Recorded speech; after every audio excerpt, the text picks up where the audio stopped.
Assalamualaikum warahmatullahi wabarakatuh. Berjumpa lagi dengan Pak San di channel Sanja Kembar Official.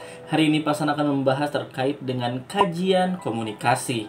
Di sini adalah 5 hal yang perlu kita ketahui ketika ingin menyajikan suatu presentasi yang menarik. Jadi apa saja yang perlu kita cermati ketika ingin menyampaikan sesuatu informasi atau mempresentasikan suatu hal di depan orang banyak. Kita sering terkendala oleh kekhawatiran untuk bagaimana dapat membuat presentasi yang menarik dan tidak membosankan. Di sini ada 5 poin yang perlu kita cermati ketika hendak melakukan presentasi.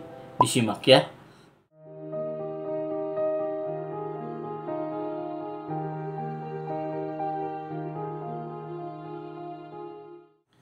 Yang pertama adalah terkait dengan intonasi. Naik turunnya nada ketika kita berbicara juga adalah hal yang penting untuk kita pelajari dan juga kita terapkan dalam presentasi kita. Ini adalah salah satu ilmu komunikasi dasar agar presentasi kita tidak menjadi membosankan. Karena dengan naik turunnya nada, simpati dari pendengar ketika kita menyampaikan sesuatu hal dengan intonasi yang beragam dapat menjadikan pendengar lebih tertarik dengan apa yang akan kita sampaikan.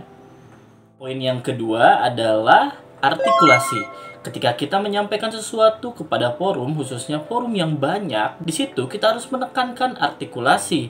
Artikulasi yang jelas penting untuk kita pelajari, karena dengan artikulasi yang jelas, audiens akan menangkap dengan jelas dan juga tepat apa yang hendak kita sampaikan. Dari itu juga kita harus melatih pelafalan kita terkait dengan A, I, U, E, O atau huruf vokal. Dengan itu kita akan dengan lebih baik menjaga artikulasi kita ketika kita mempresentasikan sesuatu.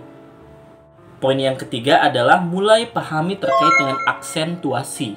Aksentuasi adalah penekanan pada sesuatu poin-poin penting yang kita akan tekankan untuk dapat dicermati dan juga benar-benar diperhatikan oleh audiens kita. Di situ juga sebagai pembicara kita harus mulai paham bahwa ketika kita sudah sampai pada poin yang penting untuk didengar, cermati dan juga disimak oleh audiens kita harus melakukan penekanan lebih di poin tersebut. Jangan sampai ada hal-hal yang penting justru terlewatkan karena kita tidak mengenal terkait dengan aksentuasi. Yang keempat, yang sangat dasar adalah terkait dengan volume. Kita seringkali mendengar pembicara yang dengan volume kecil, padahal dia tahu bahwa audiensnya sangat banyak.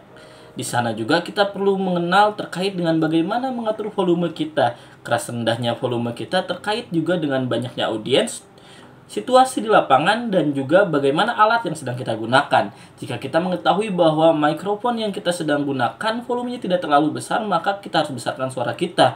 Ketika kita mengetahui bahwa mikrofon yang kita gunakan sangatlah besar suaranya, maka kita bisa rendahkan volume suara kita. Di situ juga kita harus melihat berapa banyak audiens yang terlibat dalam presentasi kita. Jika audiens kita sangat banyak, maka kita butuh lebih banyak usaha untuk meningkatkan volume bicara kita agar apa yang akan kita sampaikan kepada audiens dapat diterima dengan jelas.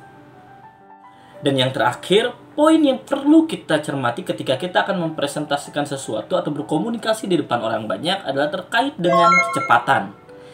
Terlalu cepat juga akan membuat audiens lelah untuk mendengarnya, dan juga terlalu lambat juga akan membuat audiens kita merasa bosan. Di situ kita harus mulai untuk dapat mengatur kecepatan bicara kita. Bisa santai atau bisa juga dengan cepat. Kita bisa juga kombinasikan agar presentasi kita menjadi sesuatu hal yang menarik karena memiliki dinamika dalam penyampaiannya. Nah, tadi 5 hal yang perlu kita cermati untuk membuat suatu presentasi yang memukau atau menarik untuk disimak oleh audiens. Karena dewasa ini kita juga akan sering terlibat dalam suatu momen di mana kita terpaksa harus berbicara di depan orang banyak, ataupun ketika kita harus menyampaikan informasi kepada lebih dari satu orang. Di situ juga kemampuan komunikasi kita sangat diuji. Dari itu, perhatikan 5 poin tadi yang perlu kita cermati ketika kita ingin belajar untuk berkomunikasi lebih baik di depan banyak orang ke depannya. Sekian dari Pasan masih tunggu request untuk tema-tema video selanjutnya dan diskusi kembali di kolom komentar. Wassalamualaikum warahmatullahi wabarakatuh.